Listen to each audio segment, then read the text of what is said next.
बुद्ध का मौन उत्तर, जिसने अहंकार को तोड़ दिया। भूमिका। शब्दों से परे की भाषा। संसार में शब्दों का बड़ा महत्व है। राजा शब्दों से शासन करते हैं, गुरु शब्दों से ज्ञान देते हैं और सामान्य मनुष्य शब्दों से ही अपने अहंकार को प्रकट करता है। लेकिन कुछ उत्तर ऐसे होते हैं जो शब्दों में नहीं, मौन में दिए जाते हैं। और जब ऐसा मौन उत्तर मिलता है तो वो केवल प्रश्न का नहीं, पूरे अहंकार का अंत कर देता है।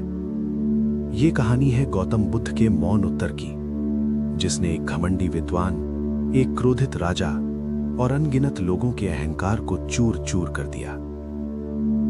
भाग 1। अहंकार से भरा हुआ विद्वान। बहुत समय पहले की बात है। मगध राज्य के पास एक प्रसिद्ध नगर था, श्रावस्ती। श्रावस्ती केवल व्यापार और संस्कृति के लिए ही नहीं, बल्कि विद्वानों, पंडितों और दार्शनिकों के लिए भी जाना जाता था। उसी नगर में रहता था एक ब्राह्मण विद्वान, अहंकारीय शर्मा। नाम ही जैसा था, वैसा ही उसका स्वभाव। वो वेदों का ज्ञाता था, उपनिषदों को कंठस्थ जानता था और शास्त्रार्थ में शायद ही कोई उसे हरा पाता। परंतु उसका सबसे बड़ा शत्रु था उसका अहंकार। वो जहां भी जाता लोगों से कहता, मेरे ज्ञान के सामने कोई टिक नहीं सकता। जब उसने बुद्ध का नाम सुना तो उसके भीतर जलन की आग भड़क उठी। एक सन्यासी, एक गृह त्यागी जो बिना वेद पढ़े लोगों को ज्ञान बांट रहा है। उसने सोचा, अगर मैं बुद्ध को शास्त्रार्थ में हरा दूं तो मेरा नाम अमर हो जाएगा। भाग 2। बुद्ध के आश्रम की ओर। एक दिन अहंकारीय शर्मा अपने शिष्यों के साथ बुद्ध के आश्रम की ओर चल पड़ा। रास्ते में वो बार बार कहता, आज सब देखेंगे कि असली ज्ञान क्या होता है। उसके शिष्य डर भी रहे थे, क्योंकि उन्होंने बुद्ध के बारे में सुना था कि वे क्रोध नहीं करते, तर्क में नहीं उलझते और उत्तर ऐसे देते हैं जो सीधे हृदय में उतर जाते हैं।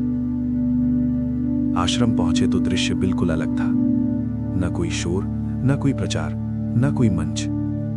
एक पीपल के वृक्ष के नीचे शांत मुद्रा में बैठे थे गौतम बुद्ध। उनके चेहरे पर ऐसी शांति थी जैसे किसी झील पर हवा भी न चली हो। भाग 3। चुनौती। अहंकारीय शर्मा बिना प्रणाम किए बोला, गौतम, मैंने तुम्हारे बहुत चर्चे सुने हैं। आज मैं तुमसे शास्त्रार्थ करना चाहता हूं। आश्रम में सन्नाटा छा गया। बुद्ध ने आंखें खोली और शांत स्वर में बोले, यदि तुम्हें शास्त्रार्थ से सुख मिलता है तो पूछो। शर्मा को लगा ये तो बहुत आसानी से मान गया। उसने पहला प्रश्न दागा, यदि आत्मा अमर है तो जन्म मरण का चक्र क्यों? बुद्ध मौन रहे। लोग हैरान। शर्मा हंसा। उत्तर नहीं है या प्रश्न समझ में नहीं आया। फिर दूसरा प्रश्न, यदि ईश्वर है तो संसार में दुख क्यों? बुद्ध फिर मौन। तीसरा प्रश्न, मोक्ष क्या है और उसे पाने का प्रमाण क्या है? बुद्ध अब भी मौन। अहंकारीय शर्मा का चेहरा लाल हो गया। यह कैसी मूर्खता है? लोग इसे ज्ञान कहते हैं। वो जोर से बोला, तुम्हारा मौन तुम्हारी अज्ञानता का प्रमाण है। भीड़ में कुछ लोग हंस पड़े, लेकिन बुद्ध के चेहरे पर न क्रोध था न भय। वे बस मुस्कुरा रहे थे। भाग 5। मौन का उत्तर। अचानक बुद्ध खड़े हुए। उन्होंने जमीन से एक सूखा पत्ता उठाया और उसे शर्मा की ओर बढ़ाते हुए बोले, यदि मैं तुम्हें यह पत्ता दे दूं और तुम उसे स्वीकार न करो तो वो पत्ता किसके पास रहेगा? शर्मा बोला, तुम्हारे पास। बुद्ध बोले, उसी प्रकार तुम्हारे शब्द, तुम्हारा अपमान, तुम्हारा अहंकार, यदि मैं स्वीकार न करूं तो वे तुम्हारे ही पास रहते हैं। फिर बुद्ध फिर से मौन हो गए। उस एक क्षण में अहंकारीय शर्मा के भीतर कुछ टूट गया। उसे लगा मानो वर्षों से जमा हुआ घमंड रेत की तरह बिखर गया हो। उसे समझ आया, मैं प्रश्न नहीं पूछ रहा था, मैं अपने अहंकार का प्रदर्शन कर रहा था। वो बुद्ध के चरणों में गिर पड़ा। आंखों से आंसू बह रहे थे।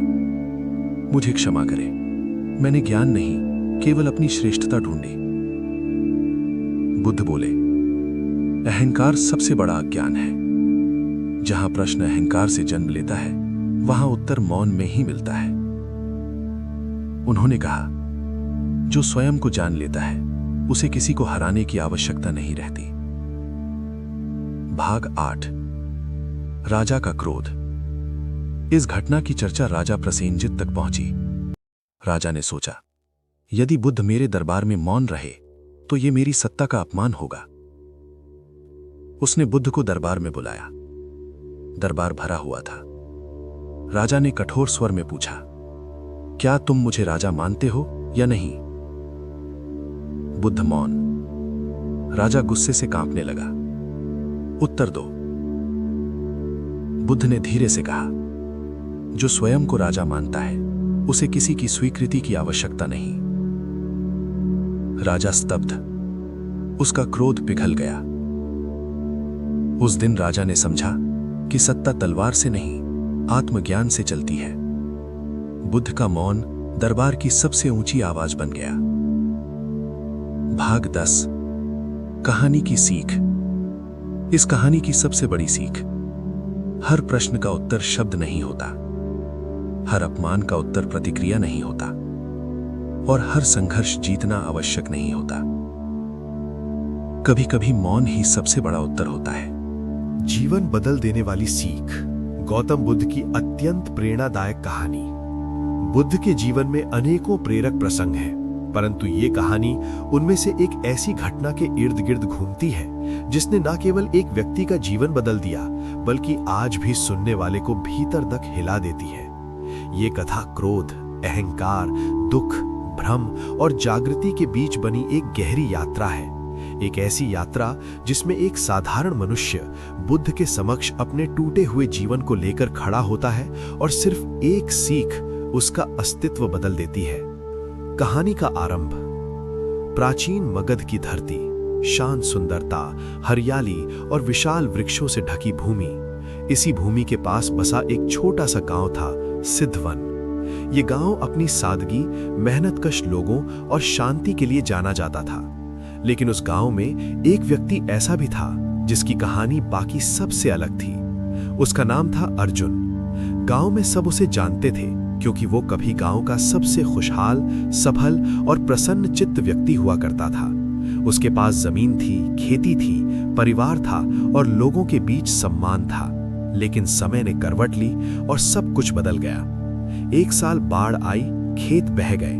अगला साल सूखा पड़ा, अनाज न हुआ। कर्ज बढ़ता गया, परिवार टूटने लगा, पत्नी उससे दूर हो गई। लोग जो कभी उसके सम्मान में सर झुकाते थे, आज उससे बचते हुए निकलते। अर्जुन धीरे धीरे टूटता गया। पहले दुख ने उसे पकड़ा, फिर दुख ने रूप बदला और वो क्रोध बन गया। अंत में क्रोध ने उसे बदला और वो अहंकार और नफरत में बदल गया। अर्जुन अब सबको दोष देता, राजा को, व्यवस्था को, मौसम को, भगवान को और सबसे ज्यादा खुद को। बुद्ध के आगमन की खबर। एक दिन पूरे गांव में खबर फैल गई, बुद्ध पास के वन में ठहरे हैं। हजारों लोग उनके पास सीख लेने आ रहे हैं। लोग उत्साहित थे, पर अर्जुन हंसा। सीख? ज्ञान? क्या ज्ञान देगा ये संसार? जिसे आना है आएगा, जिसे जाना है जाएगा। मेरा भाग्य तो मिट्टी में लिखा है। लेकिन अंदर कहीं एक हल्की सी आग जल उठी, शायद उम्मीद की, शायद जवाब की, या शायद किसी सहारे की। रात भर करवटें बदलते हुए वो सोचता रहा, क्या सच में कोई ऐसा व्यक्ति है जो मन के तूफान को शांत कर सकता है? सुबह होते ही वो अनमने मन से बुद्ध के आश्रम की ओर निकल पड़ा। वन का दृश्य। वन में पहुंचकर वो स्तब्ध रह गया। शांत हवा, पक्षियों की मधुर ध्वनि, सूर्य की सुनहरी किरणें, मानो प्रकृति स्वयं ध्यान में बैठी हो। बुद्ध वृक्ष के नीचे बैठे थे। उनका चेहरा शांत, आंखें स्थिर और मुस्कान हल्की सी। हजारों लोग मौन में बैठे थे। अर्जुन दूर से ही देखता रहा। ये व्यक्ति बिना किसी शासन, बल, धन के कैसे इतना शांत हो सकता है? उसके भीतर जिज्ञासा और तीव्र हो गई। बुद्ध और अर्जुन का पहला संवाद। भीड़ कम होने लगी। अर्जुन हिम्मत करके बुद्ध के पास पहुंचा। भगवान, मैं अर्जुन हूं, मेरा जीवन बिखर गया है, मुझे शांति चाहिए, मुझे राहत चाहिए, मुझे कुछ चाहिए जो मुझे फिर से जीना सिखा सके। बुद्ध ने उसे ध्यान से देखा और पूछा, अर्जुन बताओ, तुम क्या ढूंढने आए हो? अर्जुन रो पड़ा, मैं दुख से भागना चाहता हूं, सब कुछ खो चुका हूं, मुझे शांति दो, सुख दो, समाधान दो। बुद्ध मुस्कुराए, अर्जुन, अगर तुम्हें लगता है कि दुख से भागकर सुख मिलेगा तो तुम सबसे बड़ी भूल कर रहे हो। अर्जुन चौंक गया, तो क्या मुझे दुख में ही रहना होगा? बुद्ध ने धीरे से कहा, नहीं, तुम्हें दुख को समझना होगा। समझा हुआ दुख ही समाप्त होता है। जिससे भागो वो और पकड़ता है, जिसे समझो वो मिट जाता है। बुद्ध ने दी एक अद्भुत सीख, कटोरा भर नमक। बुद्ध ने अपने शिष्य आनंद को बुलाया और कहा, एक कटोरे में पानी लाओ और कुछ नमक भी। अर्जुन और लोग आश्चर्य से देखने लगे। कुछ देर में कटोरा आया। बुद्ध ने एक चुटकी नमक लिया और पानी में डाल दिया। फिर पूछा, अर्जुन, इसे पीकर बताओ स्वाद कैसा है? अर्जुन बोला, बहुत खारा, पीना मुश्किल है। बुद्ध मुस्कुराते हुए बोले, अब मेरे साथ नदी किनारे चलो। सभी नदी के पास पहुंच गए। बुद्ध ने वही चुटकी भर नमक नदी में डाल दिया। अब अर्जुन, नदी का जल पीकर बताओ कैसा है? अर्जुन ने पानी पिया। ये तो बिल्कुल मीठा है, नमकीन तो बिल्कुल भी नहीं। तभी बुद्ध ने अर्जुन की आंखों में आंखें डालकर कहा, अर्जुन, नमक वही है, दुख वही है, पर अंतर सिर्फ पात्र का है। कटोरा छोटा हो तो थोड़ा सा नमक भी असहनीय होता है, पर अगर पात्र नदी जितना विशाल हो जाए तो दुख घुल जाता है। फिर बुद्ध ने गूंजती हुई आवाज में कहा, अर्जुन, अपने मन को नदी बनाओ। मन छोटा होगा तो दुख बड़ा लगेगा, मन बड़ा होगा तो दुख मिट जाएगा। अर्जुन ने प्रश्न किया, मन को बड़ा कैसे बनाएं? बुद्ध ने उत्तर दिया, मन को बड़ा बनाने के 4 उपाय हैं। 1. स्वीकार, एक्सेप्टेंस। जो हो चुका है उसे स्वीकार कर लो। लड़ना बंद करो, भागना बंद करो, दुख का आधा बोझ तुरंत उतर जाएगा। 2. क्षमा, फॉरगिवनेस। जो लोग तुम्हें चोट पहुंचाए उन्हें क्षमा करो। क्षमा करना उन्हें नहीं, खुद को मुक्त करना है। 3. कर्तव्य, ड्यूटी। भूत कल है, भविष्य कल्पना है, सिर्फ आज यानी कर्तव्य वास्तविक है। आज काम करो, आज आगे बढ़ो, आज एक कदम सही दिशा में रखो। 4. करुणा, कंपैशन। दूसरों की पीड़ा महसूस करो। जब तुम किसी और के दुख को समझते हो, तुम्हारा दुख छोटा पड़ जाता है। अर्जुन का भीतरी परिवर्तन। बुद्ध की बातों ने अर्जुन को भीतर तक झकझोर दिया। वो सोचने लगा, मैं जितना दुख से भागता था, मेरे पीछे आता था। मैंने अपने मन को कटोरे जैसा छोटा बना दिया था, इसलिए दुख मुझे ढूंढ रहा था। वो बुद्ध के चरणों में गिर पड़ा। भगवान, मैं समझ गया, मुझे अपने मन को बड़ा बनाना है, जीवन को स्वीकार करना है और फिर से जीना सीखना है। बुद्ध ने उसका हाथ पकड़कर उठाया और कहा, अर्जुन, जीवन को बदलने के लिए एक क्षण चाहिए और समझ पाने में साल लग जाते हैं। आज तुम एक क्षण मान जाए। अगले दिनों में अर्जुन बुद्ध के साथ ध्यान करता, उनसे सीखता और भीतर से बदलता गया। उसके चेहरे पर पहली बार वर्षों बाद मुस्कान आई। कभी झगड़े झुके रहते थे और सीखता चलता गया। जिसे खुद पर भरोसा नहीं था, अब कदम आत्मविश्वास से भर गए। वो गाँव में लोगों ने पूछा, तुम्हारे साथ क्या हुआ? ये इतने शांत कैसे हो गए?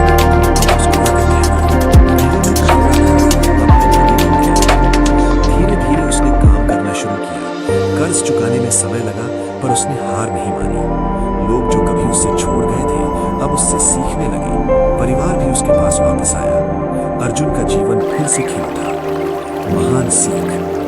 सालों बाद जब अर्जुन एक प्रतिष्ठित, शांत और बुद्धिमान व्यक्ति बन गया, लोग उससे पूछते, तुम्हारा जीवन किसने बनाया? अर्जुन मुस्कुरा कर कहता, जीवन तो हमेशा मेरे पास था, मुझे सिर्फ उसे देखने की नजर नहीं आती थी।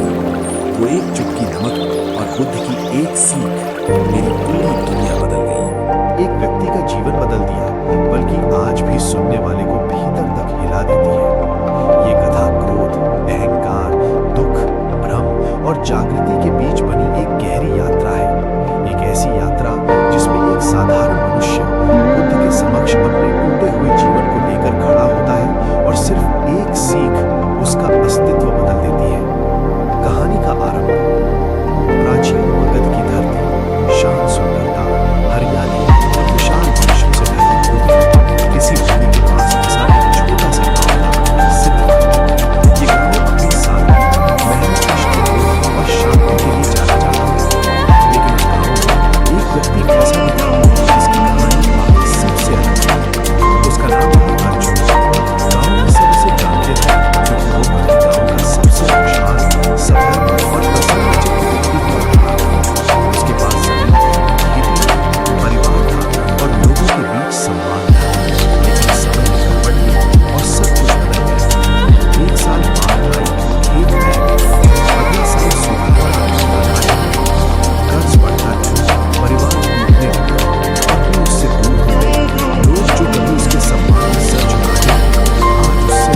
अर्जुन अब सबको दोष देता, राजा को, व्यवस्था को, मौसम को, भगवान को और सबसे ज्यादा खुद को।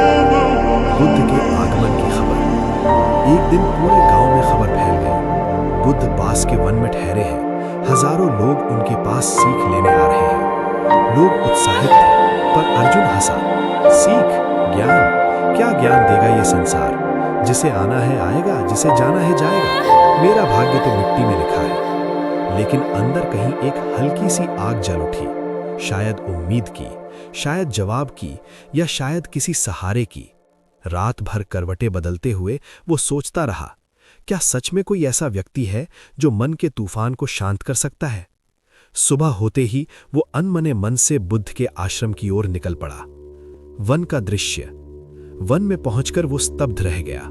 शांत हवा, पक्षियों की मधुर ध्वनि, सूर्य की सुनहरी किरणें, मानो प्रकृति स्वयं ध्यान में बैठी हो। बुद्ध वृक्ष के नीचे बैठे थे, उनका चेहरा शांत, आंखें स्थिर और मुस्कान हल्की सी। हजारों लोग मौन में बैठे थे। अर्जुन दूर से ही देखता रहा। ये व्यक्ति बिना किसी शासन, बल, धन के कैसे इतना शांत हो सकता है? उसके भीतर जिज्ञासा और तीव्र हो गई। बुद्ध और अर्जुन का पहला संवाद। भीड़ कम होने लगी। अर्जुन हिम्मत करके बुद्ध के पास पहुंचा। भगवान, मैं अर्जुन हूं। मेरा जीवन बिखर गया है। मुझे शांति चाहिए, मुझे राहत चाहिए, मुझे कुछ चाहिए जो मुझे फिर से जीना सिखा सके। बुद्ध ने उसे ध्यान से देखा और पूछा, अर्जुन, बताओ तुम क्या ढूंढने आए हो? अर्जुन रो पड़ा। मैं दुख से भागना चाहता हूं, सब कुछ खो चुका हूं। मुझे शांति दो, सुख दो, समाधान दो। बुद्ध मुस्कुराए। अर्जुन, अगर तुम्हें लगता है कि दुख से भागकर सुख मिलेगा तो तुम सबसे बड़ी भूल कर रहे हो। अर्जुन चौंक गया। तो क्या मुझे दुख में ही रहना होगा? बुद्ध ने धीरे से कहा, नहीं, तुम्हें दुख को समझना होगा। समझा हुआ दुख ही समाप्त होता है। जिससे भागो वो और पकड़ता है, जिसे समझो वो मिट जाता है। बुद्ध ने दी एक अद्भुत सीख, कटोरा भर नमक। बुद्ध ने अपने शिष्य आनंद को बुलाया और कहा, एक कटोरे में पानी लाओ और कुछ नमक भी। अर्जुन और लोग आश्चर्य से देखने लगे। कुछ देर में कटोरा आया। बुद्ध ने एक चुटकी नमक लिया और पानी में डाल दिया। फिर पूछा, अर्जुन, इसे पीकर बताओ स्वाद कैसा है? अर्जुन बोला, बहुत खारा, पीना मुश्किल है। बुद्ध मुस्कुराते हुए बोले, अब मेरे साथ नदी किनारे चलो। सभी नदी के पास पहुंच गए। बुद्ध ने वही चुटकी भर नमक नदी में डाल दिया। अब अर्जुन, नदी का जल पीकर बताओ कैसा है? अर्जुन ने पानी पिया। ये तो बिल्कुल मीठा है, नमकीन तो बिल्कुल भी नहीं। तभी बुद्ध ने अर्जुन की आंखों में आंखें डालकर कहा, अर्जुन, नमक वही है, दुख वही है, पर अंतर सिर्फ पात्र का है। कटोरा छोटा हो तो थोड़ा सा नमक भी असहनीय होता है, पर अगर पात्र नदी जितना विशाल हो जाए तो दुख घुल जाता है। फिर बुद्ध ने गूंजती हुई आवाज में कहा, अर्जुन, अपने मन को नदी बनाओ। मन छोटा होगा तो दुख बड़ा लगेगा, मन बड़ा होगा तो दुख मिट जाएगा। अर्जुन ने प्रश्न किया, मन को बड़ा कैसे बनाएं? बुद्ध ने उत्तर दिया, मन को बड़ा बनाने के 4 उपाय हैं। 1. स्वीकार, एक्सेप्टेंस। जो हो चुका है उसे स्वीकार कर लो। लड़ना बंद करो, भागना बंद करो। दुख का आधा बोझ तुरंत उतर जाएगा। 2. क्षमा, फॉरगिवनेस। जो लोग तुम्हें चोट पहुंचाए उन्हें क्षमा करो। क्षमा करना उन्हें नहीं, खुद को मुक्त करना है। 3. कर्तव्य, ड्यूटी। भूत कल है, भविष्य कल्पना है, सिर्फ आज यानी कर्तव्य वास्तविक है। आज काम करो, आज आगे बढ़ो, आज एक कदम सही दिशा में रखो। 4. करुणा, कंपैशन। दूसरों की पीड़ा महसूस करो,